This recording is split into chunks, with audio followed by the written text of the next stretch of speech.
The godfather of AI has spoken. When Jensen Huang, CEO of Nvidia, speaks, we listen, partially because he's a smart guy and he runs literally the most valuable company on the entire planet, but also because we as human beings, we as people with jobs, highly depend on AI spending, and Nvidia is at the center of that. What Jensen Huang just said about AMD and their shenanigans with OpenAI, the big deal that they just signed, is straight up comedy. And I think people are overlooking exactly what Jensen meant when he had this to say about the AMD deal. You mentioned that your deal is very different from AMD's. AMD is in a situation where they're basically giving away a big chunk of their company to be able to be a partner with OpenAI and sell them some of their goods. Is that how you read it? Yeah, I saw the deal. It's imaginative. It's unique and surprising.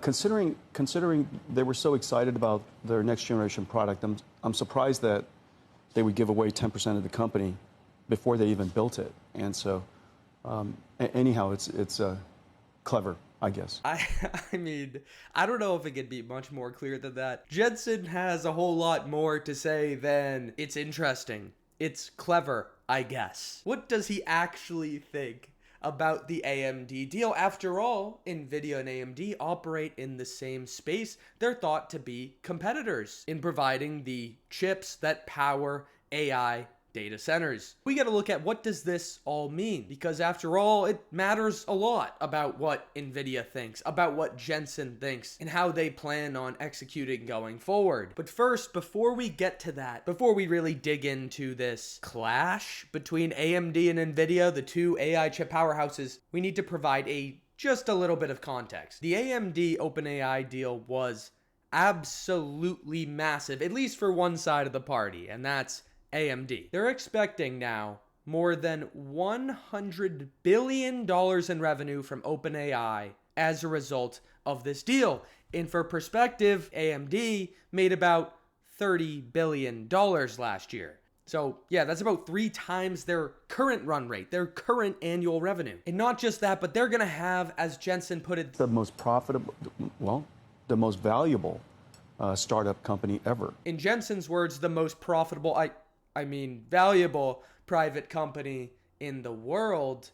They have the option to take a 10% stake in AMD at effectively $0 per share. So this begs the question, why in the world would AMD, a company that's supposedly thriving and set to thrive from the oncoming demand with this AI data center compute frenzy, why would they want to sell 10% of their company, especially right now when things are really ramping up? Also, if you owned any AMD after this recent deal, I'm sure you were pretty happy. If you're happy, click that subscribe button for me, thank you. If you're not happy, cheer up and hit the like button, I guess. Now, this deal is pretty reminiscent of something we just saw. We just saw Nvidia strike a $100 billion deal with OpenAI. So let's visualize it. Let's draw it out. That always helps. Nvidia, in their deal with OpenAI, for every 1 gigawatt that OpenAI deploys for their AI data center, Nvidia plans on investing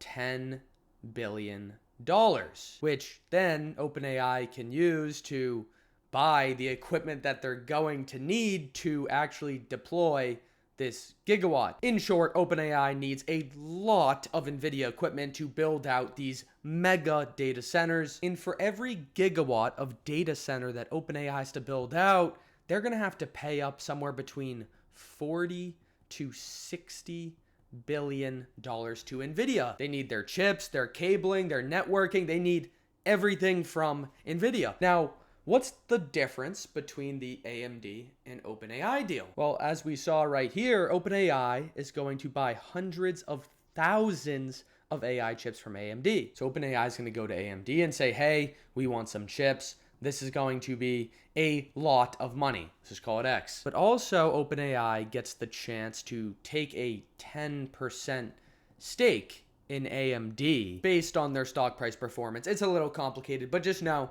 if AMD stock goes up, OpenAI is happy they make more money. And as you might also know, OpenAI loses a lot of money. So money is kind of a problem for them. And that's why this Nvidia deal is so massive. Now notice the difference here. Nvidia is investing in OpenAI, essentially giving them money to spend on their own products. I mean, this is literally an infinite money glitch, right? For every $1 that Nvidia puts into OpenAI, they're going to get $4 to $6 back. Essentially infinitely, because AI demand is so super strong right now. AMD, on the other hand, is simply giving up a lot of their business so that OpenAI will buy from them. So you tell me, what is Jensen Huang actually thinking here? What do you think he means by... It's imaginative. It's unique and surprising. Let's cut to the chase. Jensen isn't surprised about anything. He knows exactly what kind of shenanigans are going on here. Here, let me just show you a chart, and this will certainly help out. This right here is a chart of AMD revenue over the years. Wow, their revenue seems to be doing quite well, especially of late. I mean, look at that growth. From 2019 to 2024, we're talking about basically a 600% move. That is awesome. Now let's take a look comparing that to Nvidia. So yeah, as you can see, there's really not much of a comparison to be made. In fact, you can't even see AMD's revenue down here because Nvidia blows them out of the water. Now, what is this telling us? AMD is falling very far behind the Nvidia growth curve. No, that is certainly no question. As it seems, they were about on par for the years leading up to 2021, 2022. And then the GPT moment happened and boom, Nvidia straight up, AMD stays way down towards 30 billion. Jensen knows exactly what AMD is trying to do. They're desperate. Why else would AMD be willing to give up 10% of their company so that they can say on a news broadcast that they're partners with OpenAI? Anytime you partner with OpenAI, anytime you partner with Nvidia, your stock goes up anywhere between 30 and 150 bajillion%, right? It's not only good marketing, it's not only good for investor sentiment, but it actually gives them a chance to get back into the AI data center spending game. Let's not get it twisted. Nvidia owns 92% of the AI data center GPU market right now. And if AMD wants to capture any percentage, let's just say 5%, maybe 10%, maybe in their wildest dreams, 20% of this AI data center market, then they're gonna have to catch up and catch up fast because all the big deals are happening right now. We see it every other day. OpenAI, $100 billion deal with Oracle. OpenAI, $100 billion deal with Nvidia. OpenAI, $50 billion. You get the point. OpenAI is making deals left and right. And if you're not on their good side now, then good luck keeping your horse in the race. And let's just be honest here. Lisa Su is a very smart and executionally successful CEO since her takeover, 10 years ago? If a toddler could look at this graph and say, hey, Nvidia's probably doing something right and AMD's falling pretty far behind, I think Lisa Su could also look at this chart and come to a very similar conclusion. And so they got desperate. They needed a lifeline, and that's what OpenAI does. The AI spending beast that seemingly has infinite money, even though they make zero money. Topic for a different video, of course. So now we understand why AMD did it. They simply need to catch up, and being in good cahoots with OpenAI is basically the only way that they're going to make that happen. We also know how Jensen feels about it, as he begrudgingly stammers over his words, calling it interesting and creative and imaginative. We know how he feels. He recognizes that this is a lifeline from OpenAI. So the obvious question comes to the surface. Why would OpenAI do it? Why would Sam Altman even be interested in causing this semi-clash between AMD and Nvidia? Think about it from OpenAI's perspective. Basically, all Sam Altman preaches all day long across all major social media platforms is we need more compute. We need all the compute we can get, right? We've heard it a million times. And so that translates simply in layman's terms into I need chip. We need more chips capable of providing us AI compute that we can access through the cloud to help train our models, to provide AI services, to achieve AGI, artificial general intelligence, to cure cancer, whatever they want to do with this AI compute. But at the end of the day, they need more chips, they need more compute. And what does that mean? Well, there's really three possible reasons that I see that Sam Altman could and should be doing this. This as in giving AMD a lifeline. Because remember, they don't have a lot of money to spend, yet they just promised AMD billions of dollars over the coming years, and now can take advantage of a 10% stake, which if they're providing revenues that are helping AMD stock price go up, then they directly benefit. Why would he be taking this risk? The first and obvious one is that he thinks they need compute now, and it doesn't matter who it comes from. AMD, Nvidia, it doesn't matter whose platform, whose chip, whose networking is more sophisticated, more robust. It matters about the compute. You could imagine the conversation goes something like this. Hey, we know AMD's chips kind of suck compared to Nvidia's, but we don't really have a choice, right? We need the compute right now. The second reason is maybe that's not the case. Maybe Nvidia chips are about equivalent to AMD chips, or at least not like this, right? At least somewhat on a similar playing field. So before we get to reason three, let's just zero in on these two for the next few minutes here. Compute now. Well, let's keep this short and sweet. As we literally just saw in the video I released yesterday about Oracle losing $100 million on their Blackwell GPU rentals. In other words, losing money while renting out Nvidia chips. Oracle GPUs were operating at somewhere between a 60 and 90% utilization, which means there's still available AI compute out there that's not being used right now that companies like OpenAI could take advantage of if they absolutely needed to right now.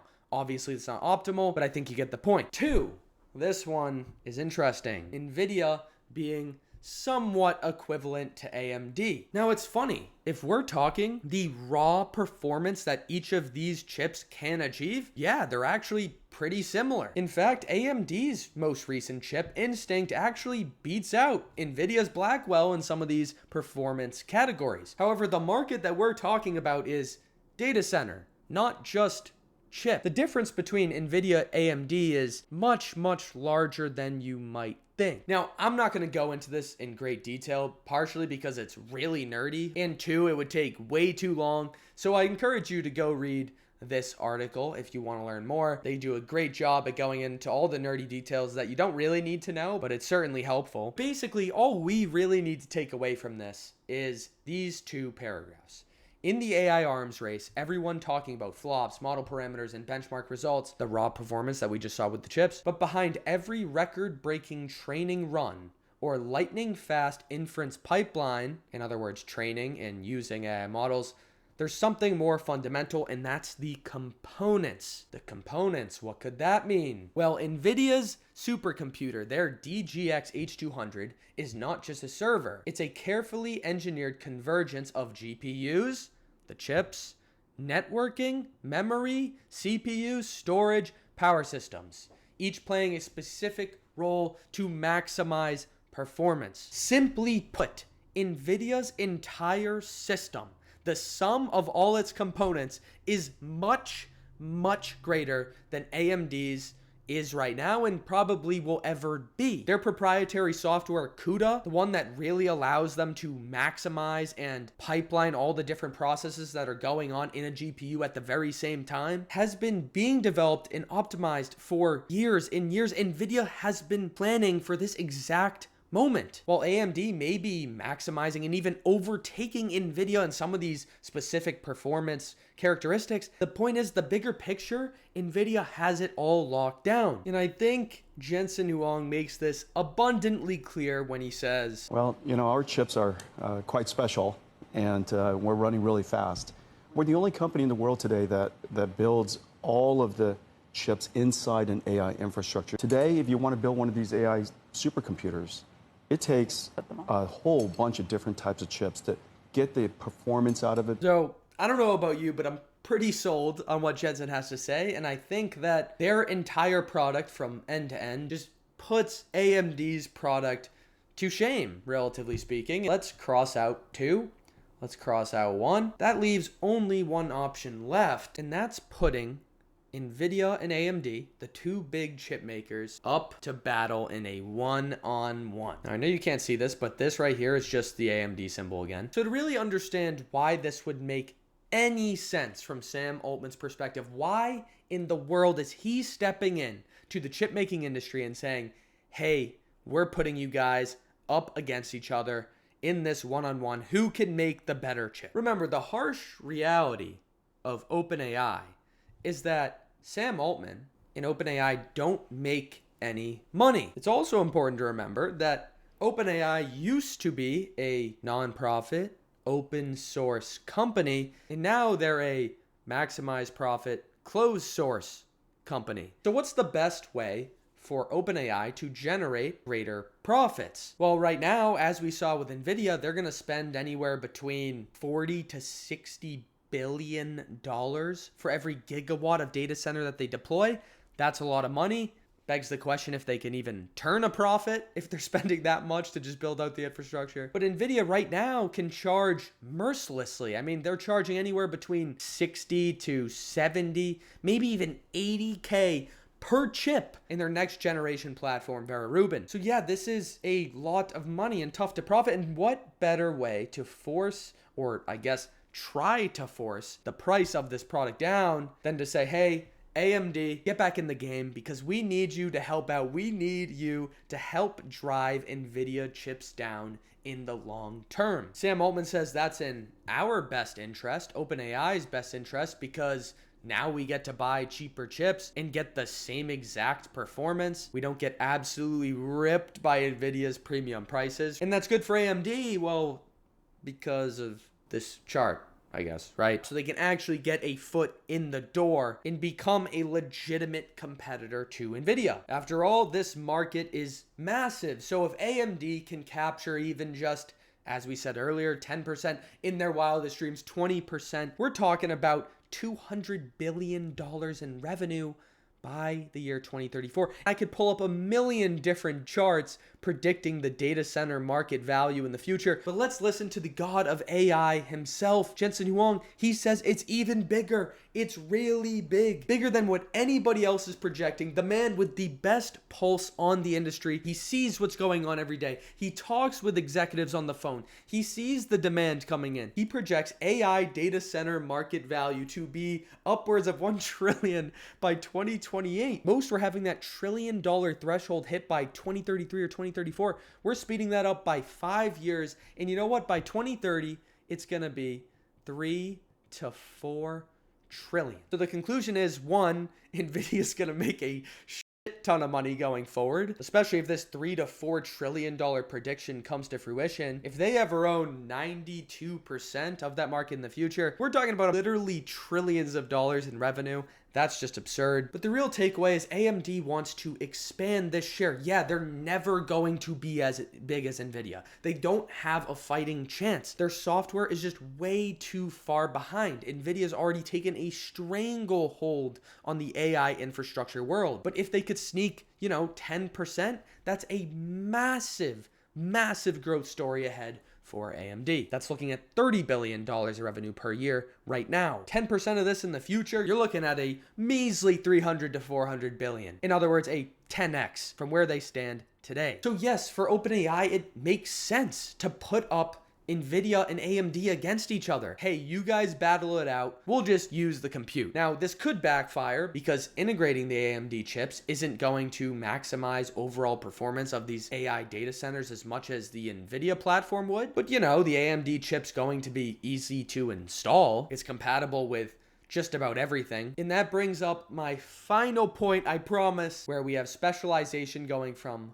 left to right, generalization going from right to left. And it's a classic example of the company who's specializing and the company who's generalizing their approach. Nvidia is spending all their time over the past years maximizing the performance of all these little things equals a magnificent orchestra of AI infrastructure, everything working in tandem, you get the best performance in the business. While AMD is generalizing their product and creating chips with very good raw performance, which certainly isn't a bad thing. There's plenty of use cases for that. They're flexible. They can be installed virtually anywhere, whereas Nvidia uses all of their own stuff from top to bottom. But it just so happens that in this world of investing in AI data infrastructure, there's certainly one winner when it comes to flexibility versus performance, and it's literally always performance. That market happens to be one of the fastest growing markets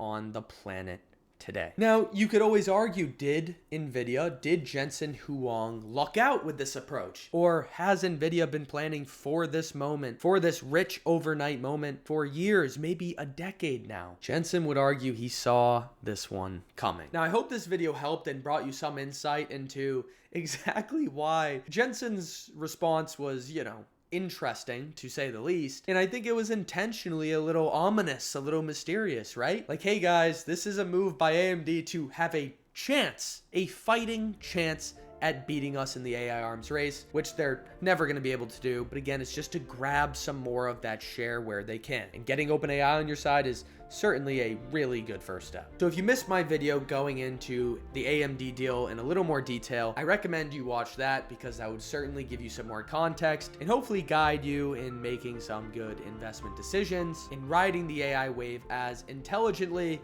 and as effectively as possible. Thank you for watching. I'll see you in the next one.